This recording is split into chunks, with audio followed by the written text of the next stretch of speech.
కేసీఆర్ త్వరలో వస్తుంది, పులి లేచిందాను. పులి లేదు, పిల్లి లేదు, మొత్తం దుకాణం బంద్ చేసుకొని మొత్తం మూటా మూల చదువుకొని స్పెషల్ ఫ్లైట్ రెడీ పెట్టుకుని ఇంకా స్పెషల్ ఫ్లైట్ ఎందుకు రద్దు చేసుకుంటలేడు ఆయన? ఈ ప్రెస్ వాళ్ళు అడగాలి వాళ్ళని పోయి. ఇంకా స్పెషల్ ఫ్లైట్ ఉంది. ఏది కవిత అప్పుడు లిక్కర్ కేసు అప్పుడు తిరిగింది కదా, బెగంపేట ఎయిర్పోర్ట్లో మన హెలికాప్టర్లో పోయినప్పుడు చూసినా. ఎవరిదే ఫ్లైట్ అంటే కవిత సార్లు కేసీఆర్ లీజ్ తీసుకున్నాడు.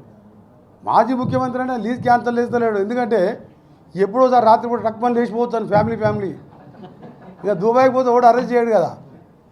మేడిగడ్డ అన్నారం మేడిగడ్డ కేసు బుక్ అవుతుంది, అన్నారం పోయింది. ధరణి పెట్టి మున్సిపల్ మినిస్టర్ ఆయనే, వాళ్ళ కొడుకు irrigation minister, revenue minister KCR దగ్గర పెట్టుకున్నాడు. యానిమల్ హస్బెండరీ, చేపలు, బోర్లేమో తలసాని శ్రీనివాస్ యాదవ్. ఇక మా గుళ్ళు గోపురాలు తిరుగుతాను ఇంద్రకరణ్ రెడ్డి. పనికిరాని పోటీలో 10 మంది మంత్రులను పెట్టుకుండు.